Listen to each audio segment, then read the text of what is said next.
Hey, good morning, everyone, and thank you for attending our presentation today.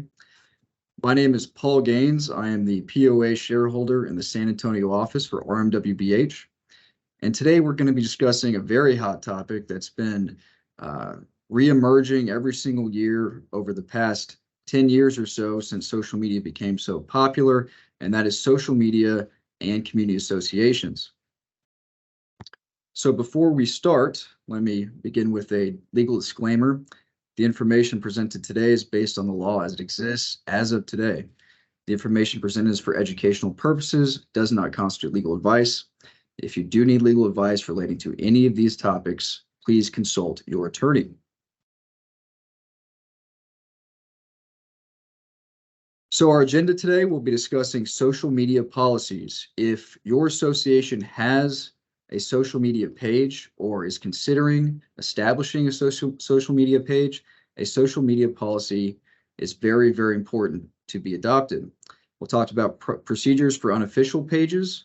Those are pages that are not sanctioned by the association, typically run by a homeowner and not supported by the association or the board. Strategy for implementation of association authorized pages, and then also social media usage stats.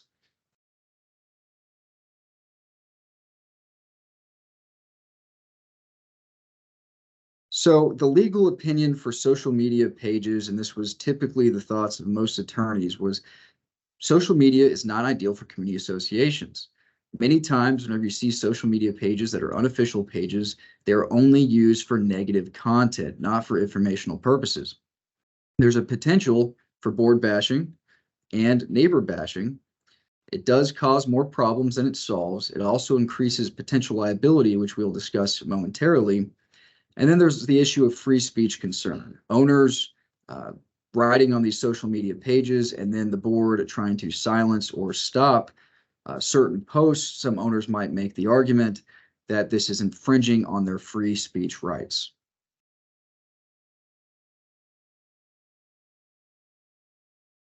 So even though we have the formal legal opinion we just discussed about social media pages not being good for community associations, with the emergence of social media, all the different forms, Facebook, Instagram, the new one, Threads, social media is here to stay.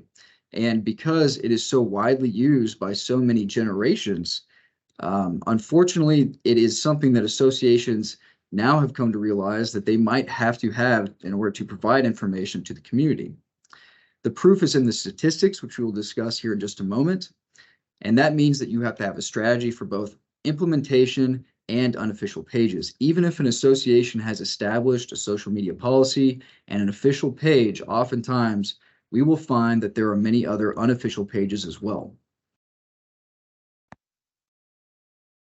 So let's talk about the stats. Email. We're all very familiar with email. We likely use it every single day of our lives. There are 294 billion email messages per day. I think many of us in the industry realize that based on how many we send and how many we receive. 2.8 million emails every second, and that's 90 trillion each year. However, if y'all are like me, and you probably check your junk email many times, 90% of these emails are spam or viruses. So again, email, very, very widely used. However,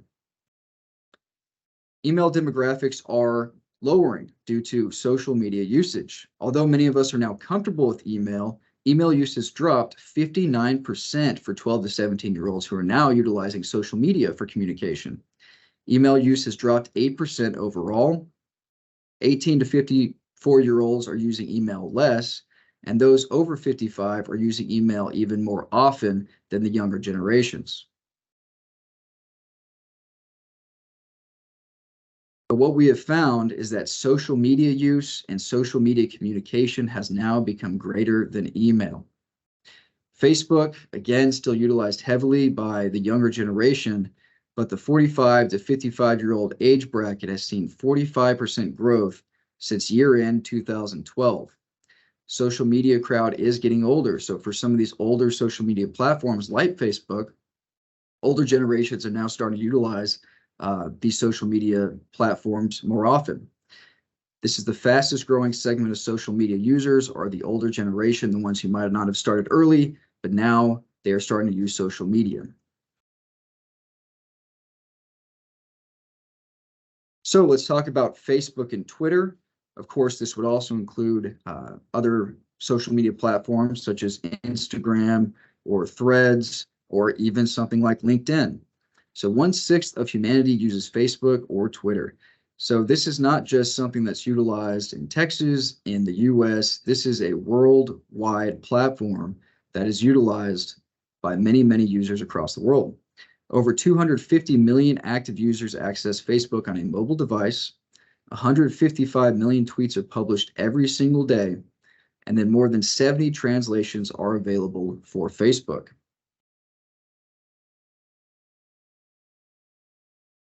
So if an association is considering utilizing social media to provide the community with information, social events, content, etc., you have to have a plan before you implement that page. The purpose of the social media page should be pushing out information to the community, of course, receiving information, and then fostering communications with both members and between members. But the content has to be limited to a specific purpose and scope, and that will be set forth in your social media policy. So let's discuss the social media policy.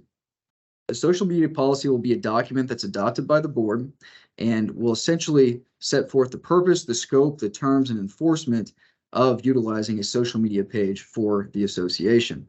So the terms of use, identify the purpose in the terms. So community-related posts, lost pets, classifieds, social activities in the community, providing the individuals with the date, time, other scheduling information, recommendations concerning contractors, etc. Essentially information that is going to benefit and help the community, not divide or distract or provide negative content.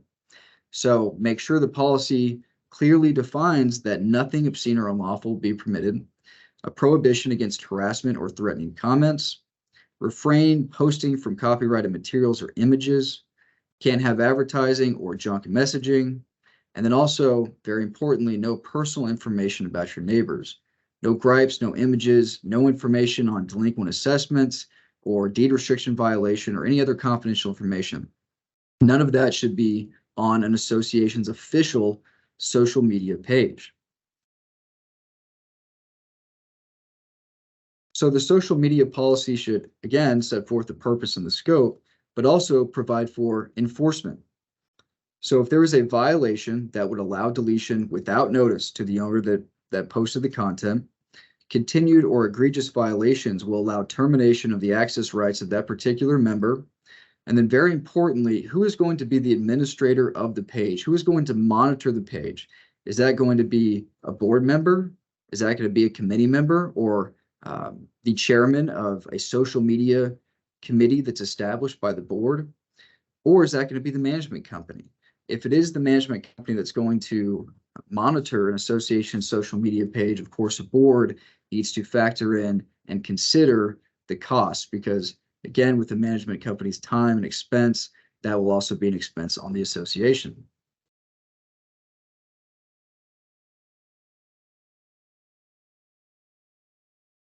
So let's discuss some of the issues that we've seen with unofficial social media pages. Now, it's not always the case that unofficial pages are solely there for negative content, but in our experience as attorneys, more often than not, we see that social media pages for associations that are unofficial, created by an owner or some other individual, do end up providing only complaints and negative content.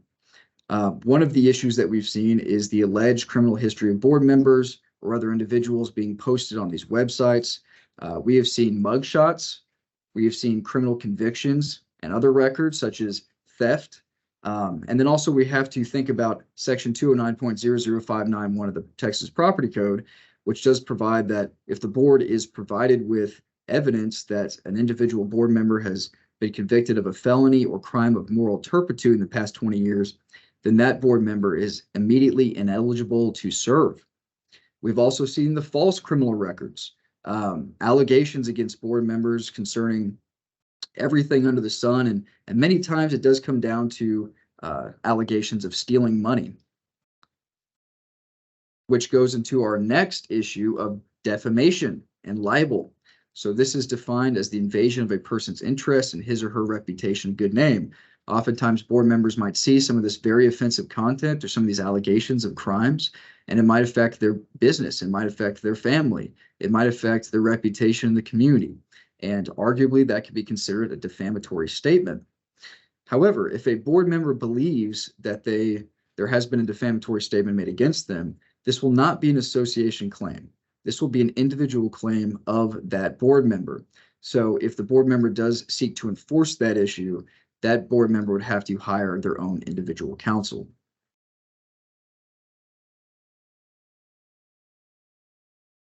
So let's discuss what the association can and cannot do regarding unofficial pages. So in our experience, we've found that the indirect response is often the best choice whenever it comes to unofficial pages. This means providing information in your bulletins, your newsletters, or your e-blasts concerning where to find the actual information for the association, whether directing the membership to the community newsletter or to the official association page, but not actually going in on the unofficial site and posting comments or other information against, say, an offensive content. Because if board members start utilizing the unofficial site, if they start posting information or comments, or they get in a back and forth with another owner, other owners might see the board member posting on there and think, well, if the board member is actually posting on this unofficial website, then actually this looks like it is an association website. In other words, it's just adding fuel to the fire. Remind everyone to investigate and verify information before they are posting any content on any social media site, including the official association media site. Posts or comments regarding character and reputation of individuals may also trigger litigation liability. This is something that can be communicated to the ownership and the membership, because not only are these offensive statements affecting board members or the association, it could also be affecting the individual homeowner who is posting, because they are opening themselves up to potential liability or litigation. And at the end of the day, it's not productive for the community. Anytime that you see this negative content, these offensive messages, it only creates division. It only creates anger within the community. It's not resourceful. It's not beneficial to the community. And of course, should not be posted on social media websites. So in our experience, many of the offensive comments and other posts on unofficial pages do not rise to the level of defamation in a legal sense. However, it still has a very negative effect on the community. It calls into question the manager, the management company, and the board members. Many times it might question spending or decision-making on behalf of the board. It stirs up the community. It creates factions. It creates a potential drain on resources. For example, if an argument becomes very heated, or there is threats and claims from an owner on a social media website, the association might want the attorney involved. And if the attorney gets involved, oftentimes there are going to be legal expenses incurred, and those legal expenses may not be able to be recouped by the association. And then it also fosters doubt throughout the community. At some point, there might be owners who are not even involved in the unofficial page or posting or any of the offensive material, but they see that there is this unofficial site. They see some of the information in there, and they don't know what to think. It creates confusion. They don't know to trust the board. They don't trust their neighbors. And eventually you have individuals who want to eventually leave the neighborhood due to the internal strife within that community. So what can the association do? Well, the first step is a polite request to the user to remove the page, shut down that unofficial social media page. Now, I know many people on the call today might think, well, that's really not going to do much. And it may not, but that is the first step. Make sure that you reach out, try to resolve it amicably. And if they're not willing to do it, then move on to the next steps. Remind the membership of the official sources of communication. Again, this can be done through that indirect response. You can invite everyone to attend a meeting, show that transparency in the community, discuss with the membership any issues that might be boiling over on the unofficial page, and then let them know where they can actually find the official information for the association. and answer any questions they might have. If there's new members who might not have received all their restrictions, you can make sure that they have those documents or provided with those documents or directed to a website where they can obtain those documents, because we all know the closing process is not perfect. Many times homeowners might buy a home never knowing that it was restricted in the first place. And now if that's one of the main issues, of course, that's easily remedied by either providing them with those documents or directing to the membership to where they can find those documents.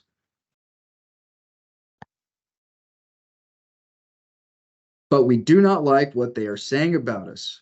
So depending on the circumstances and how egregious the conduct is, a cease and desist letter might be an option for an association to get an individual to take down an unofficial page or to stop posting certain offensive content. However, we have to let the associations know that there is risk in taking this route. Number one, the attempts to silence may backfire on the association. I've seen this firsthand whenever it comes to cease and desist letters. If there is a potential claim that is filed later, of course, that's going to become Exhibit A to a potential lawsuit. Trust your members to verify the information before they actually form an opinion. Most sites and pages are too emotionally charged, and that's why originally it's recommended that associations do not utilize social media pages altogether. But in our experience, stay the course. Time is your friend. Although that you have these issues that might pop up on unofficial pages, you might have some back and forth with owners. You might have factions that rise up and try to push a certain agenda. In our experience, oftentimes time will actually heal this. And if you wait, it will eventually go away at some point. But we really do not like what they're saying about us. We have to do something. Now, we've been in this situation many times. This is typically for, again, very egregious conduct. And although cease and desist letters, other actions can be taken by an association's attorney, some of the issues that we've seen with this process is a year-long tit for tat that's back and forth between either the faction or the owners concerning the issue at hand, whether that be content on an unofficial page or other issues in the community. This will incur attorney's fees, and there's a possibility of defending a lawsuit based on a potential claim. We have seen board removal attempts, and typically that is the submission of a petition by the owners to hold a special meeting and to vote on the removal of a board member. We have seen multiple community meetings. They can all be very, very contentious. Unfortunately, we've had the media involved more often than we'd like, and then also negative public perception outside the community. So in our experience, whenever it comes to these back and forth between the social media pages, unfortunately, everyone did lose. You had the exhausted membership, you had attorney's fees that had incurred and were not reimbursable by the association, and then you had the issue of lower property values. Now, whenever I discuss the negative public perception outside of the community, there's a possibility that internal strife within a community become so great that you have individuals wanting to sell and then potential buyers not wanting to move into that community because they are aware of those internal issues.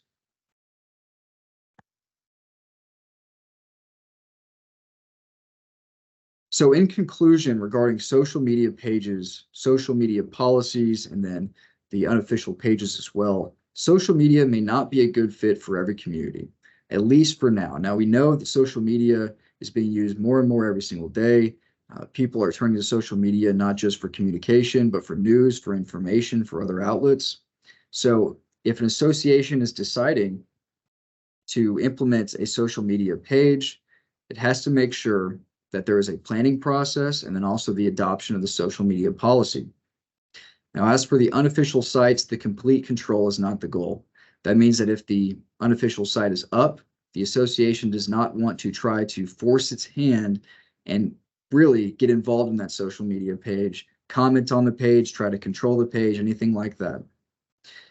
The best approach in our experience is to inform your members so they do not go elsewhere. Let them know where the official communication outlets are for the association, whether that be another official association social media page, bulletins, community newsletters. And again, at every single meeting, make sure that you're letting the membership know where they can find the official association information.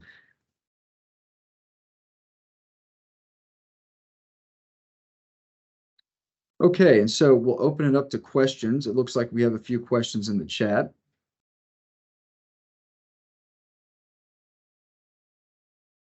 So the first question is, could an anti-harassment of board members policy apply to social media? Yes, depending on the terms of that policy, it could apply to social media. However, I would recommend that a social media policy be adopted, a formal one that could, again, state the anti-harassment terms, but make sure that it's fully directed towards a social media site. So if an association currently has a social media page and only that anti-harassment policy, they should adopt a social media policy directly relating to that social media page.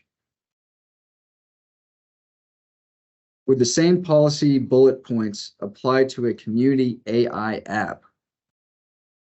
So a community AI app, so that really depends. If there's a community AI app that's been set up, I'm guessing it's a form of communication between members and other neighbors in the community, then yes, I believe that there can be a social media policy that addresses that particular issue. Now, whenever we talk about social media pages and policies, it could be tailored to address this app and then list the prohibited content as well as the authorized content.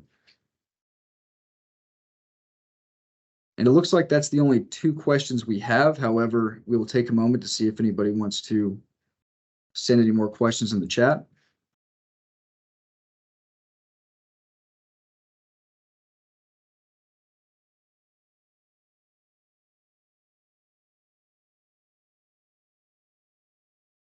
Okay, looks like those are the only questions today.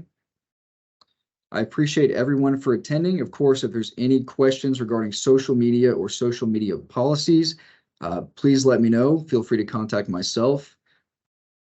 And again, thank you so much for attending. Looks like we got one more question here. Let's see. What about Nextdoor for general communications to a neighborhood? So Nextdoor is typically, if it's not an official association social media page, and that's going to be considered an unofficial social media page. If you have a social media policy, that can still apply to those unofficial pages as well. And then regarding the slides, one more question. Yes, the slides are available via PDF. If anybody would like those, you can reach out to myself or Kyle Beam, and we're happy to provide you with those slides. Thank you again, everyone, for attending. Have a great day.